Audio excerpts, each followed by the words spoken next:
ఇంకొక meaningless dialogue ఉంటుంది సినిమాలో, విడిపోలేనంత ప్రేమ ఉంది, కలిసి ఉండలేని సమస్య ఉంది, దీనిలో ప్రేమ ఎక్కడుంది ప్రతాప్ అని. అసలు ఏం డైలాగ్ అది?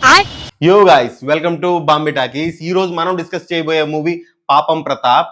ఈ పాపం ప్రతాప్ మూవీ ఎలా ఉంది అంటే, ఈ సినిమాలో వీళ్ళు ఎస్టాబ్లిష్ చేయాలనుకున్న మెయిన్ పాయింట్, కోర్ పాయింట్ తలా తోక లేకుండా ఉంటది. ఈ వీడియో చూస్తున్న వాళ్ళు please subscribe Bombay Talkies, like, share and comment ఆఫెన్ అండ్ హైప్ అనే ఆప్షన్ ఉంటుంది. Please do hype. Already main point మన మూవీ ట్రైలర్ లో రివీల్ చేశారు. హీరో హీరోయిన్ కి లవ్ మ్యారేజ్ అవుతుంది. మ్యారేజ్ అయిన 3 రోజుల తర్వాత హీరోలో ఒక ప్రాబ్లం ఉంది అని చెప్పి హీరోయిన్ వదిలేపోతుంది. ఆ ప్రాబ్లం ఏంటి అన్న విషయం కూడా హీరోకి చెప్పదు. ఎందుకు చెప్పదు అంటే, హీరో చెప్పనివ్వలేదు అని చెప్పి ఒక జస్టిఫికేషన్ ఇస్తారు. అసలు ఆ జస్టిఫికేషన్ కన్విన్సింగ్ గానే ఉండదు. ఎందుకు ఉండదు అంటే, ఆల్రెడీ మూవీలో హీరోయిన్ హీరోతో కొన్ని 100 సార్లు మాట్లాడుతుంది.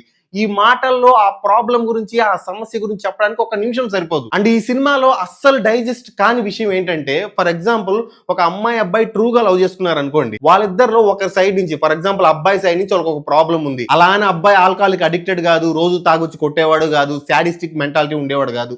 ఒక మెడికల్ ప్రాబ్లం, ఆయన ఏ తప్పు లేకుండా ఒక మెడికల్ ప్రాబ్లం అబ్బాయి సైడ్ ఉంది. ఇలాంటి పరిస్థితుల్లో నిజంగా లవ్ చేసిన అమ్మాయి ఏం చేస్తుంది అంటే, ఆ అబ్బాయికి తోడుగా ఉండి ఆ ప్రాబ్లం ని ఇద్దరు కలిసి సాల్వ్ చేసుకోవడానికి ట్రై చేస్తారు. ఈ విషయం అనేది ఎవరు నేర్పించరు, ఎవరు చెప్పరు. ఆటోమేటిక్ గా ఒకరినొకరు నిజంగా ఇష్టపడిన వాళ్ళు వాళ్ళకి వాళ్ళు చేసే పని. అంతేగాని నీ సైడ్ ప్రాబ్లం ఉంది, నేను వదిలి వెళ్ళిపోతాను, ఆ ప్రాబ్లం క్లియర్ అయిపోయిన తర్వాత నీ దగ్గరికి వస్తాను అంటే అది ఎలా లవ్ అవుతుంది అసలు? ఇంకొక మీనింగ్లెస్ డైలాగ్ ఉంటుంది సినిమాలో, విడిపోలేనంత ప్రేమ ఉంది, కలిసి ఉండలేని సమస్య ఉంది, దీనిలో ప్రేమ ఎక్కడుంది ప్రతాప్ అని.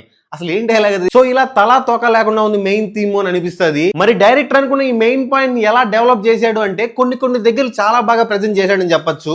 ఎస్పెషల్లీ సెకండ్ హాఫ్ లో కొన్ని ఎమోషన్ బ్లాక్స్ చాలా బాగా వర్కౌట్ అయ్యాయి. అండ్ బ్యాక్గ్రౌండ్ స్కోర్ కూడా చాలా బాగా ఇచ్చారు. కొన్ని సీన్స్ లో చాలా బాగా వర్కౌట్ అయింది బ్యాక్గ్రౌండ్ స్కోర్.